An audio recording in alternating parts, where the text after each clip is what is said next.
Zato je važno, što sam spomenuo, čini mi se, razvijati to kritičko razmišljanje. Ne moramo mi nužno komunicirati sa sljedećim generacijama. U čemu bismo mi za Boga i pričali, jel? Šta imam pričati sa nekim koji ima 22? Mi nemamo zajedničkih tema. Ja imam odraslu kćerku, odgajavajući kćerku, ja sam mislio da mogu biti, recimo, prijatelj svojeg kćerki, da neću biti kao ovi roditelji, znaš, klasični očevi i sve to, i razmjerno brzo shvatio da ne možeš biti prijatelj. Ona ima svoje prijateljice. Da. Znaš, ona neće meni povjeravati svoje prve stvari, svoj prvi seksualni odnos, svoj prvi poljubac. Ona prijateljica, ima kome će to povjeravati. Ne možeš biti prijatelj, deci. I na kraju krajeva shvatio sam da nije ni dobro. Moramo ostati, otac i majka, moramo ostati dvije generacije suprotstavljene. Zdravo je za te generacije da im idemo na živce i da budu na isti način na koji smo mi za Boga bili prirodni neprijatelji naših roditelja. Jel? To je jedan zdrav, normalan odnos. Ali ono što možemo napraviti, to je da u formativnim godinama, dok ih još uopće možemo učiti, ili dok ih uči i škola i dom, roditelji, pa i ulica na kraju, da u toj formativnoj dobi se nauče kritički razmišljati. Onda će oni sami doći do nekih vrijednosti, ako uopće te vrijednosti postoje. Tako da mi smo, recimo, različite generacije, a ti si opet došao do mene jer te to zanimalo. Nije ti niko, znaš, nisi me dobio u školskoj lektiri, nego si, i Bogu hvala nikad neće niko, ja? Nego si, znaš, istražujući, shvaćajući da stvari nisu onakve kakve izgledaju, tražio odgovore na ta pitanja, jer si naučen kritički razmišljati. Ne znam ko te to naučio, ali znaš, tako da to je bitno. Ne moramo, ponavljam, komunicirati. Već ovo je meni, moje generacije, već ova je kultura podcasta. Ja sam prvi put u životu ja nemam pojma. Dobrodošao. Sad sam pitao nju kako to uopće funkcionira. Ja nemam pojma. Ja sam dijete novina. I to onih prljavih novina, znaš, kad ti ostanu prljavi prsti. Ja sam iz tog medija. Meni je ovo sve nepoznato, ali naravno učim se internetu, eto, pišem i po portalima nekim. Imam Face u piću, to je najviši moj doseg. Eto, Face, pa onda stavim te sve neke tekstove da su dobro, na jednom mjestu. Dobro da nemaš Twitter. Pa, znaš, Twitter bi čak negdje meni odgovarao. Zapravo je, znaš, kratka forma, pa se može, znaš, aforizmom, kratkom, ubojitom rečenicom.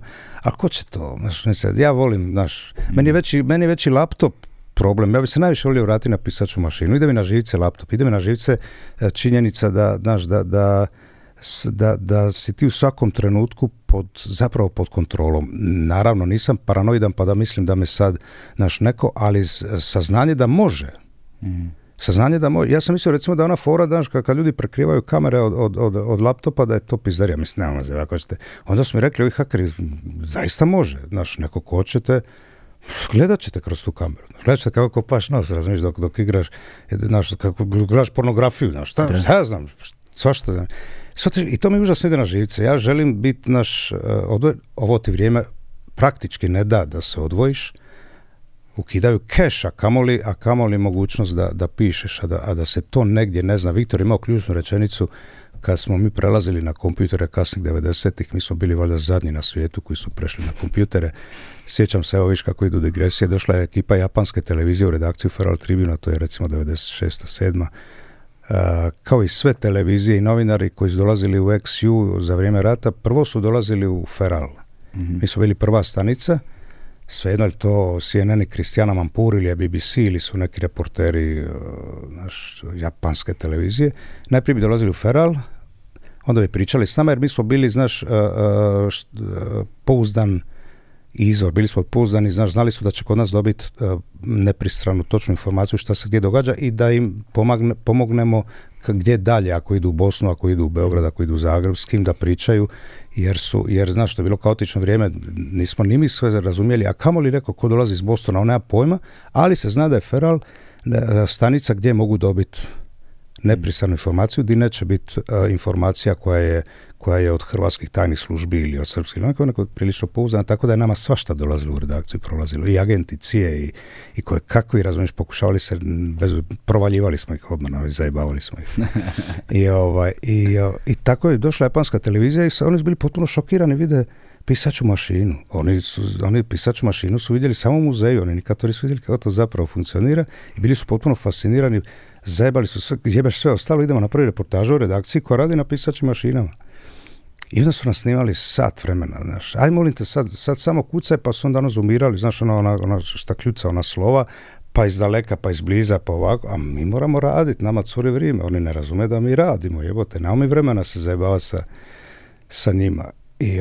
I onda sjećam se da je zoomira taj moju pisaću mašinu i prazan papir i rekao mi sad nešto piši pa će on snimat i ja sam pisao i to je išlo slovo po slovo, znaš, ono ko u filmovima, pun mi je kurac ovih Japanaca, ajte ča doma, imamo radit, razumiješ, i oni su sve smiškali, divno, super, tako da u toj reportaži japanske televizije imaš pun mi je kurac ovih Japanaca, ajte ča doma.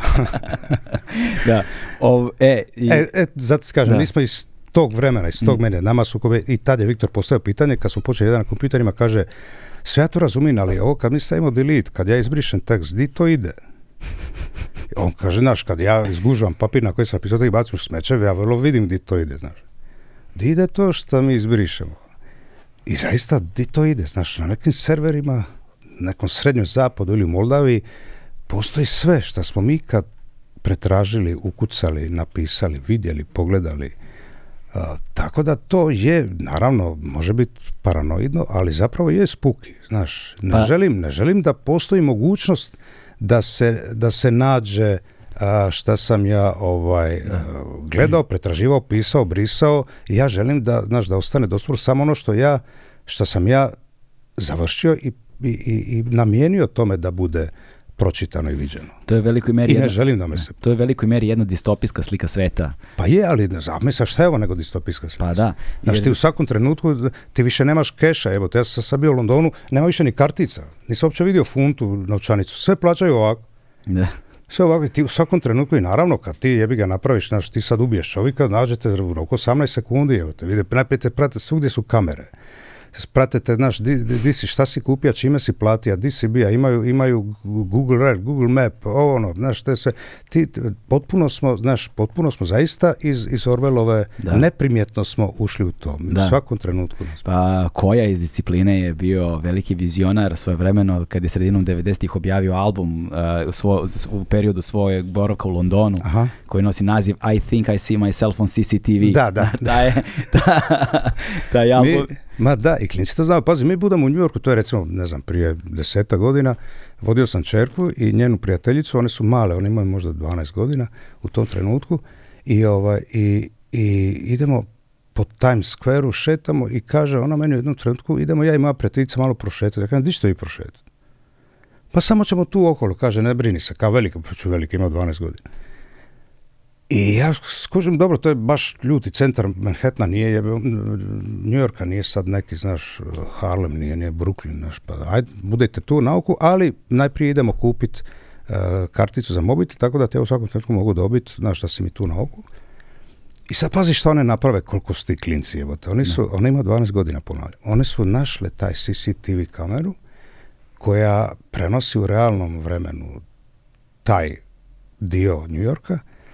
Ispod te kamere broj te kamere, onda je ona poslala mami u Split poruku da se nalazi ispod te kamere u New Yorku. Ona je na internetu našla tu kameru i onda ona mahala mami.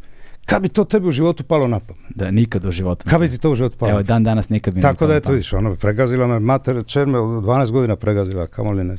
Znaš, ali ono što je univerzalno u tvom pisanju jesu ta određena moralna i etička načela koja, bez obzira na vreme koje se menja, da li ćemo mi sad živjeti u digitalnom dobu ili ćemo živjeti u analognom dobu, da li ćemo živjeti u 33. veku ili ćemo se vratiti u 13. vek, pitanja su negde ostale ista.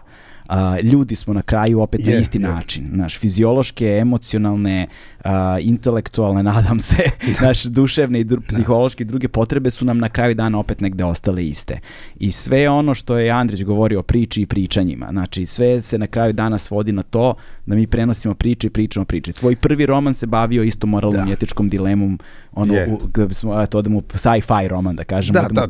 Tema naravno ni pošto nova, to je 700 puta ispričana i na razne načine razvijena, ali mene zanimalo, dakle ne, onda su mi zamerali, ti ne objašnjaš u romanu kako su oni se vratili u 1897. da ubiju dijete Hitlera Znaš, na koji način? Ja kažem, zar je bitno? Nevažno je. Nevažno. Vratili se.